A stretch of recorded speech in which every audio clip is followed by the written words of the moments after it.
Hello, buddy. We're back. Manchester United news, talking about what happens next with Erik ten Hag, talking about 4 big players being injured for Manchester United, as well as some other things. There's going to be a bit of news, bit of opinion, what we always do here on All Things United. Don't forget to leave a like, comment, and let's get straight into it. So, let's start off by talking about Ten Hag. There's been videos, pictures circulating all around social media, I'm sure that you've seen them, about Erik ten Hag's future. Obviously, the meeting was set in London, in Ineos' offices with Sir Jim Ratcliffe, Sir Dave Brailsford and everyone else being a part of the Manchester United hierarchy team to kind of discuss the managerial future of Erik ten Hag. Now, Erik ten Hag feels like he's safe in the job, and he's obviously got a holiday during the international break while he still works with Manchester United during this period. Now, that's certainly interesting. There's been some reports, I think it was coming from Jamie Jackson, who writes for, I believe, The Times, saying that Erik ten Hag, he doesn't think that Erik ten Hag will be the manager post the international break. So we're hoping to get some sort of clarity. We can't be in limbo again of what's happening with Erik ten Hag. I remember last time after the FA Cup, or before the FA Cup final,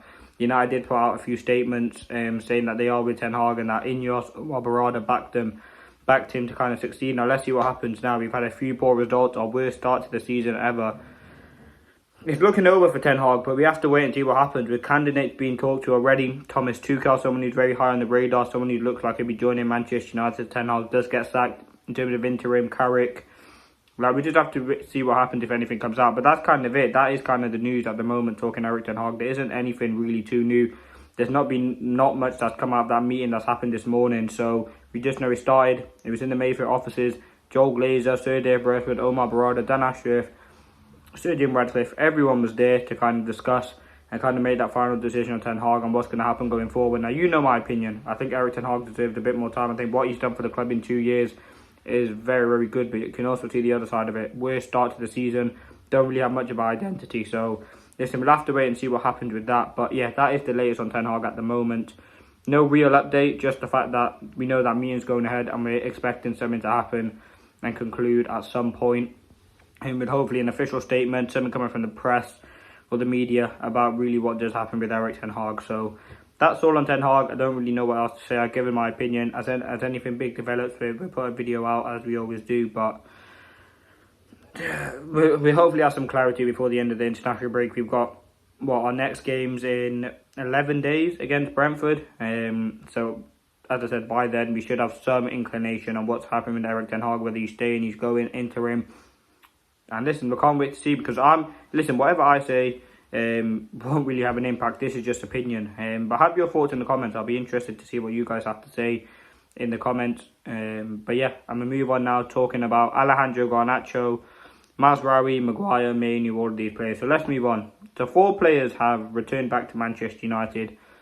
4 players are currently injured for Manchester United, with Mainoo, Noussair Mazraoui, Garnacho, all not going on international duty due to injury or precautions anyway. So that's kind of a positive. You don't want to risk any players getting some more injuries. Garnacho had strapping on his leg. Mazraoui, I don't know what the injury was, but he did go off in the game. The game against Villa, so I'm assuming that is an injury there. And obviously, Kobbie Mainoo is someone who's played an awful lot of football in the past, last 12 months or so. Deserves a break for me. And yeah, it's great that he's kind of prioritised Manchester United. Now, Harry Maguire, someone who's picked up the injury, he'll be out of the team for a couple of weeks on the sidelines. I think it's disappointing for Maguire. He was slowly getting in some good form. Definitely in the next game against Brentford, I would have started him, but now you can't. That is disappointing. I think it's just the way it is. But Maguire, for me, top professional and has that mentality. So, listen, I'm hoping when he's back, he'd be fit. And it's kind of mad that we're saying in 2024 that Maguire's our best, or for me, our most informed centre-back at the minute, up there with Johnny Evans, when we've got a £65 million Lisandro Martinez, a £40 million De Ligt. We're hoping, I'm hoping Euro is fantastic when he comes in, so he can have an impact. He's still a young kid. He's going to turn 19 soon, but yeah, ultimately, let's see what happens. On Mazraoui, he's returned to Manchester. He won't be going with Morocco. Mainoo as well, the first time since 1976 an a Manchester United player won't be in the England squad. That's a mad stat. 48 years since a United player hasn't been in the England squad. I mean, that is a mad stat if you think about it. But listen, that is kind of all the news. Erik ten Hag, there's a lot of coming out about Thomas Tuchel, Nagelsmann, new manager update. A lot's going on, so we'll have to wait and see what happens there. On the injuries I just discussed, hopefully they'll be back and raring to go for United's game in 11 days, because we're going to need them, particularly Mazraoui. I think Mainu, I think all of them. Maguire won't be, but definitely Mainu, Garnacho and Mazraoui, because they're 3 key players for United. But let me know your thoughts. This has been a quick news summary roundup video talking about Manchester United. Let's see what happens. Maybe we do get a video about Erik ten Hag being sacked, which I'll obviously bring to you. But yeah, let's see what happens. Thank you for watching. If you did enjoy another video on all things United, this has been the latest Manchester United news. Please don't forget to like and subscribe on your way out. And let's see what happens going forward. Thank you for watching.